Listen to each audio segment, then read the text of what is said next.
आपको मेरी तरफ से स्वतंत्रता दिवस की हार्दिक शुभकामनाएं। जैसा कि आपको पता है कि एक अभियान चला हुआ है और उस अभियान का नाम है हर घर में तिरंगा। देखिए, इस साल हमने जो स्वतंत्रता दिवस मनाया बड़ा ही हर्ष और उल्लास के साथ मनाया।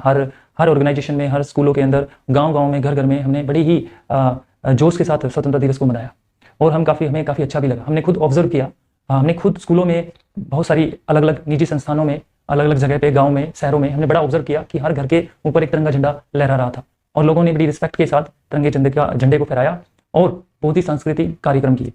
तो ऐसा देख के और इस तरह से एक अच्छी देश के प्रति, एक अच्छी सोच के प्रति हमें खुद एक प्राउड फील होता है। तो जैसा कि पता है कि 15 अगस्त को हमने अपने घरों पे झंडा लगाया और बहुत सारे झंडे हमने लगाए अलग-अलग जगह पे। तो आज मैं इस वीडियो के माध्यम से आपको सिर्फ एक अपील करना चाहता हूँ, आपको ये चीज़ बताना चाहता हूँ, ये आपको मैं एक तरह से बोलना चाहता हूँ कि आप सभी को ध्यान रखना है कि जो झंडे आपने अपने घरों पे या अपने अलग-अलग जगह पे आपने लगाए थे, उनका आपने सम्मान करना है। क्योंकि कई बार क्या होता है, कई बार हम क्या करते हैं कि मान लीजिए आपके घरों पे झंडा है या कहीं और झंडा लगा हुआ है, हवा से या किसी वजह से अगर वो टूट जाए, उसकी जो नीचे हम पाइप वगैरह या जो भी उसका सपोर्ट हम लगाते हैं, वो टूटने की वजह से झंडा हमारा नीचे ना गिरना पाए। अगर आपको लगता है कि हवा से किसी तरह हमारा जो तिरंगा झंडा है इधर उधर जा रहा है, या मान लीजिए कहीं आपको लगता है कि तिरंगा झंडा यहाँ डिसरिस्पेक्टिव, मतलब उसका रिस्पेक्ट नहीं हो रहा है, तो आपको तुरंत उसका रिस्पेक्ट के साथ, सम्मान के साथ उसको संभाल के रखना है।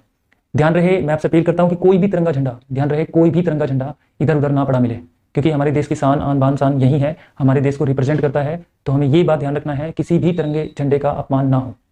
अगर आपसे इसकी देखरेख हो पाती है तो आप अपने घर पे तिरंगा झंडा लहरा सकते हैं। अगर फिर भी आपसे लगता है कि मैं इसकी देखरेख करने में मुझे टाइम नहीं है या इस तरह की बहुत सारी प्रॉब्लम्स होती है, तो आप सम्मान के साथ उस तिरंगे झंडे को निकालें और उसको फोल्ड करके अच्छी तरह से रख दें।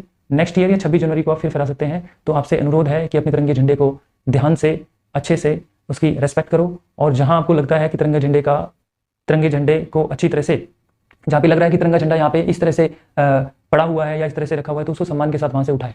क्योंकि आपको पता है, आंधियों की वजह से या किसी कारणों की वजह से हमारा तिरंगा झंडा नीचे गिर भी जाए तो उसको झुकने नहीं देना है। गिरने का मतलब ये नहीं होता कि आप और चीज़ों की तरह आप कोई चीज़ सामने पड़ी हुई है तो उसको उठाए ना। तिरंगे झंडे का सम्मान करना हम सभी का कर्तव्य है। तो ध्यान रहे, अपने देश की आन बान शान को आप संभाल के रखेंगे और इस तिरंगे झंडे को आप हमेशा एक रेस्पेक्ट के साथ, एक सम्मान के साथ उनको संभाल के रखना है आपको। तो मेरी तरफ से फिर आपको स्वतंत्रता दिवस की हार्दिक शुभकामनाएं। जय हिंद, जय भारत।